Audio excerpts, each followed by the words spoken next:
Bonsoir à toutes. Cet après-midi, nous allons parler du commentaire de texte philosophique. Comme la fois dernière, nous avions parlé de la dissertation philosophique avec un exemple à l'appui. Eh bien, aujourd'hui, comme je l'ai dit, on va parler du commentaire de texte philosophique.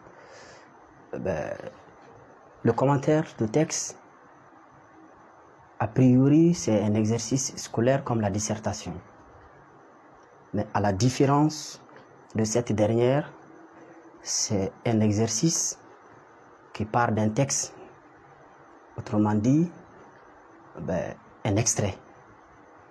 Un texte tiré d'un livre, voilà, qui porte certainement sur un thème. Oui, tu peux. Et très généralement, on demande au candidat ou à l'élève de lire le texte et d'essayer de le commenter, c'est-à-dire de l'expliquer. Eh bien, dans notre système éducatif, la consigne fait très généralement allusion à cette phrase: dégage l'intérêt philosophique du texte mis à ta disposition à partir de son étude ordonnée. Avant de passer aux différentes parties du commentaire de texte, il est important de savoir un certain nombre de choses.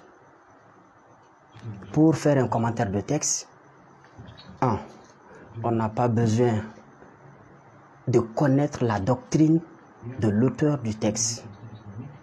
C'est pourquoi lorsque vous consultez les manuels scolaires, on vous dit toujours que la connaissance de la doctrine de l'auteur du texte n'est pas requise. C'est-à-dire que vous n'avez pas nécessairement besoin de connaître la doctrine de l'auteur du texte pour pouvoir l'expliquer ou le commenter. D'ailleurs, moins vous en savez, plus vous avez des moyens pour pouvoir éviter justement des hors-sujets.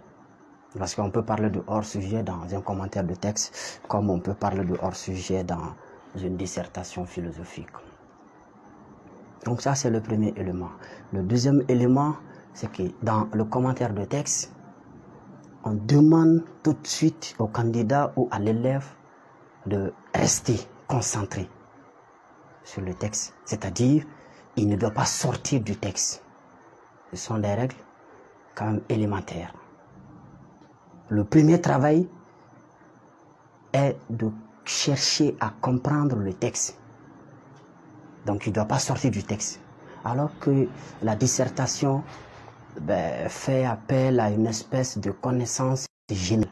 C'est pourquoi on dit souvent que la dissertation est une sorte d'école de la liberté. C'est quand on fait une dissertation, on est à l'école de la liberté.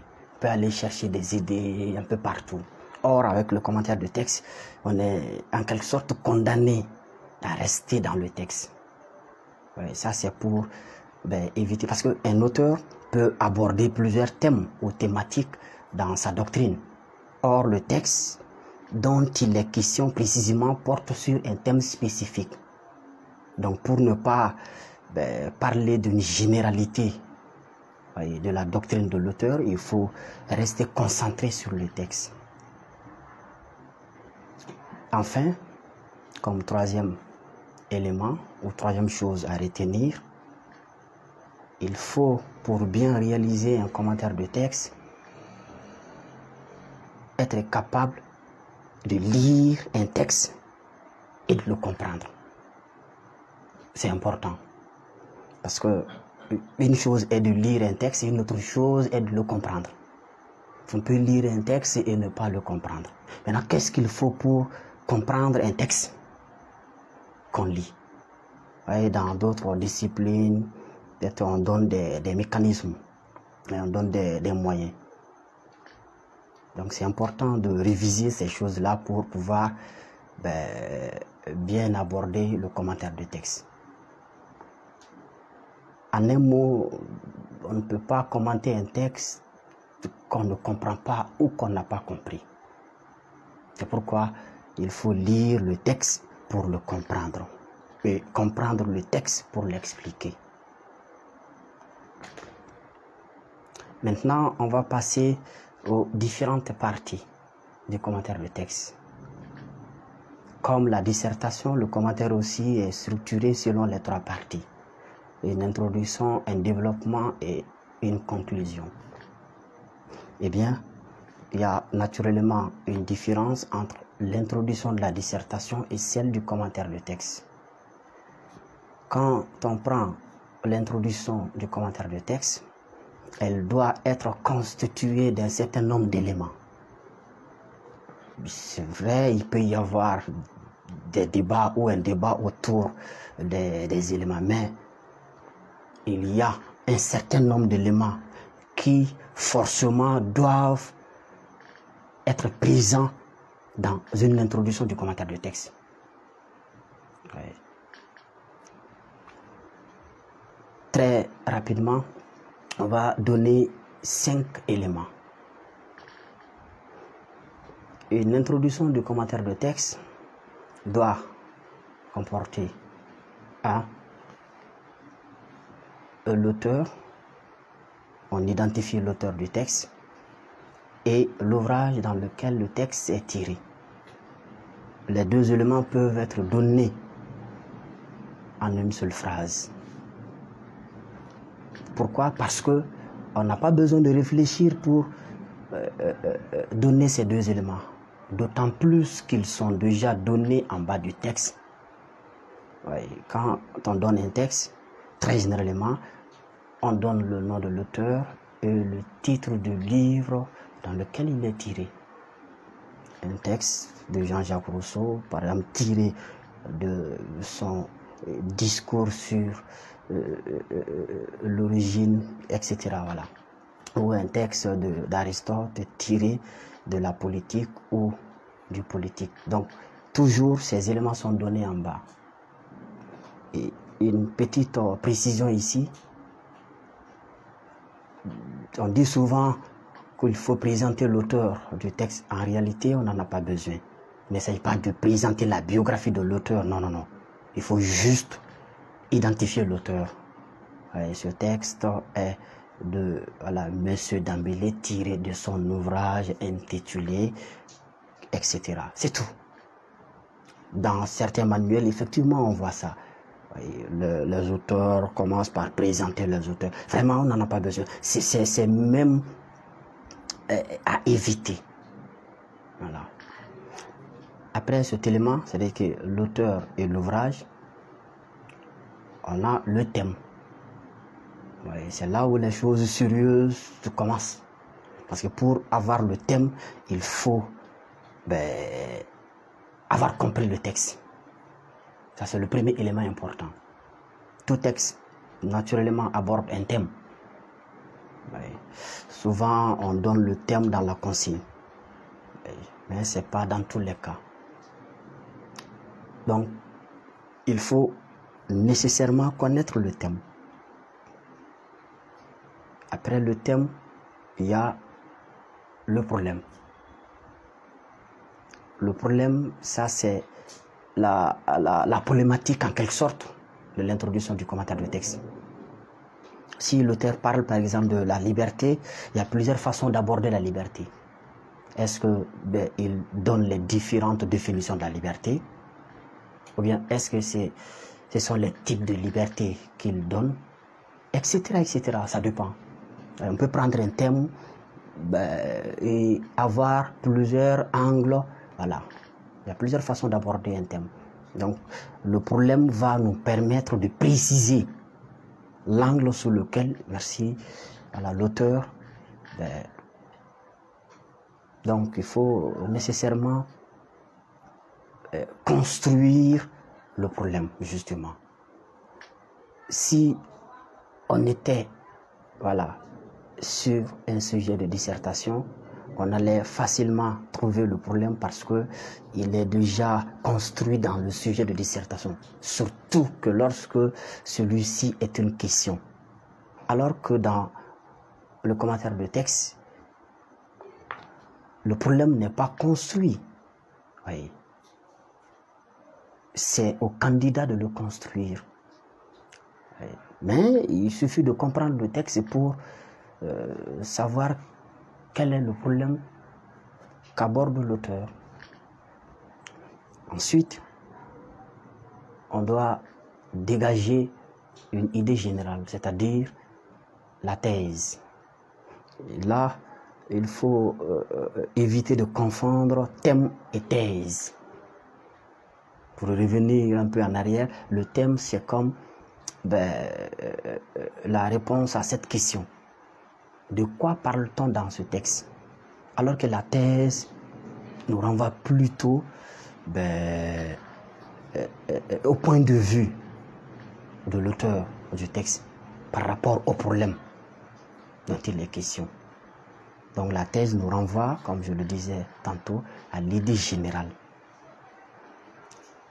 Après la thèse, on a un dernier élément qui nous renvoie en quelque sorte au plan argumentatif. C'est vrai, le texte, c'est un ensemble. Mais cet ensemble est structuré selon des articulations.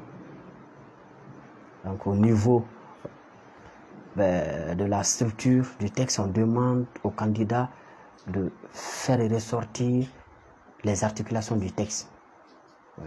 On peut appeler ça division du texte, etc. Mais attention, ça ne veut pas dire que le texte contient des parties qui existent de façon indépendante. Non, non, non, le texte est un ensemble. Mais il y a des étapes. Il y a des étapes dans l'argumentation de l'auteur. Il s'agit de montrer ces étapes. Si le texte est structuré en 2 étapes, il s'agit de dire par exemple que ce texte est structuré en 2 mouvements ou ce texte contient 2 parties. Normalement, chaque articulation doit avoir un sous-thème. Autrement dit, chaque mouvement doit avoir un sous-titre. Voyez? En un mot, pour faire une introduction du commentaire de texte, il faut dégager l'auteur et l'ouvrage, le thème, le problème, la thèse et la structure du texte, c'est-à-dire les mouvements. Quant au développement, il est structuré selon 2 étapes. La première étape, qui est la plus importante d'ailleurs, consiste à expliquer de façon détaillée et argumentative les différents mouvements du texte, c'est-à-dire les différentes articulations qui ont été données dans l'introduction. Vous vous rappelez, on a dit que le dernier élément de l'introduction porte sur la division du texte. Même si c'est vrai, le mot division peut paraître un peu, c'est-à-dire la structure. Donc, dans la première partie du développement, on doit expliquer ces différentes articulations. C'est-à-dire, si le texte contient 2 mouvements, expliquer le premier mouvement, ensuite le deuxième mouvement. Ça ne veut pas dire qu'il y a certains élèves pensent que si on parle de mouvement ou de division, ça veut dire qu'il y a une première partie, ensuite une deuxième partie, et entre les 2 parties, il y a une contradiction ou une opposition. Non, non, non. Il ne s'agit pas de faire une discussion. Non. Il s'agit juste de montrer que l'auteur, dans un premier temps, essaie de nous expliquer ça comme ça. Ensuite, il essaie de... C'est justement ça. Et pour pouvoir faire ce travail, c'est-à-dire comprendre les articulations, il faut comprendre l'essence des connecteurs logiques, c'est-à-dire des mots de transition et autres. Logiquement, tout texte est structuré comme ça. En effet, mais, par ailleurs, au fait, en effet. Logiquement, ces mots nous permettent de comprendre comment l'auteur part de telle idée à telle autre idée. Donc ça nous permet de comprendre les liens logiques qui existent entre les phrases ou les idées. C'est pourquoi il faut absolument tenir compte de ces différentes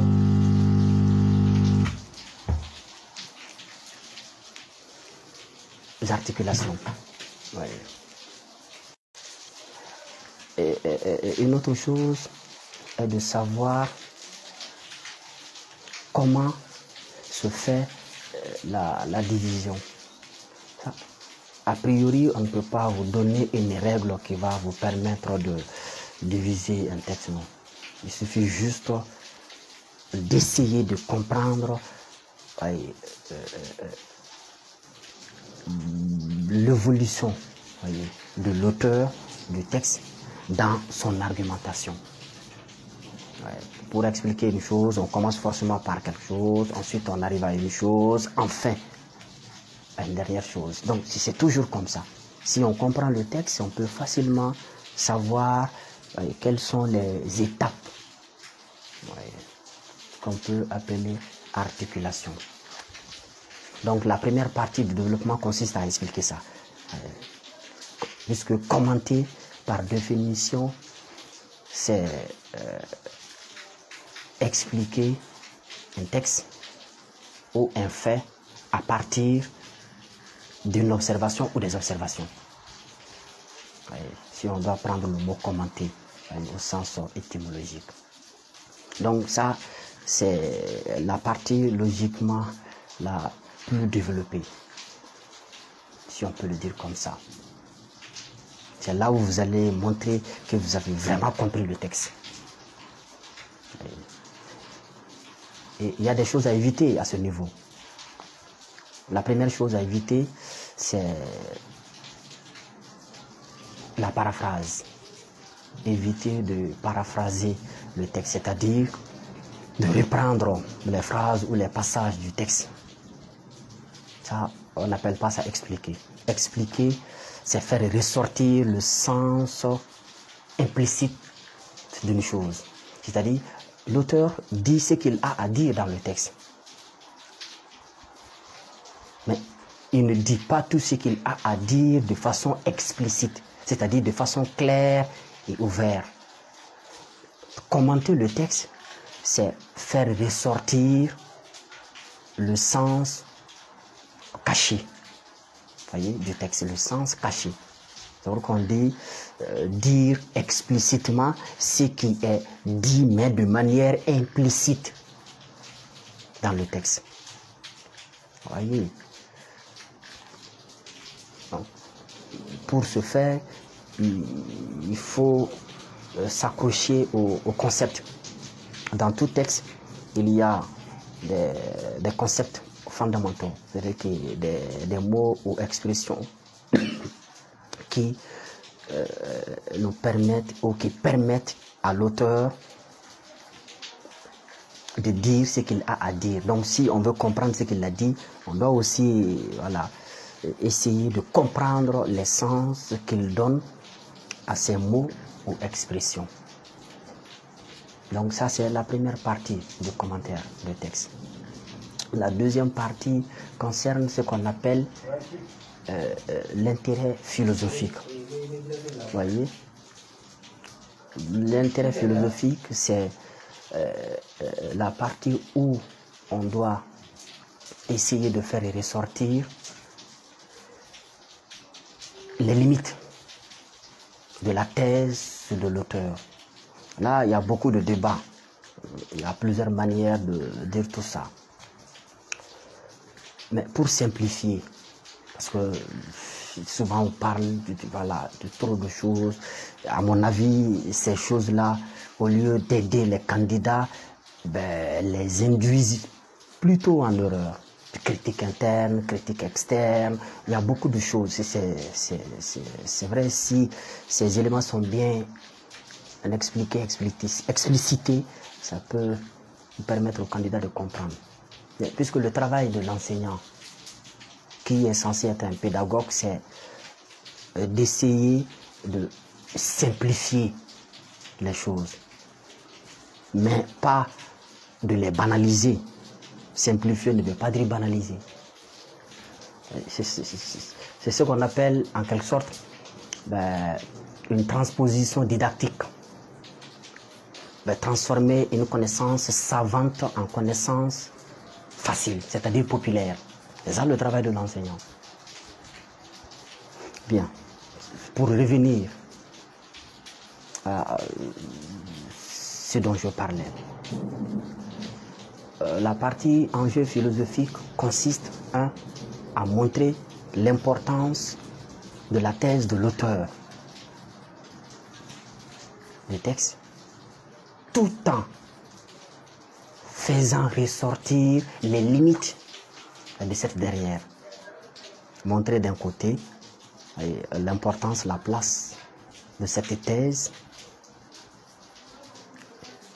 Et puisque toute thèse, logiquement, a des limites, donc il faut aussi faire ressortir les limites de cette thèse.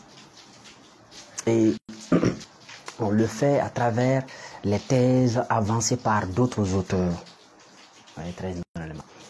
Donc, en réalité, c'est la partie où le candidat aura la possibilité de mener une réflexion critique. Ouais.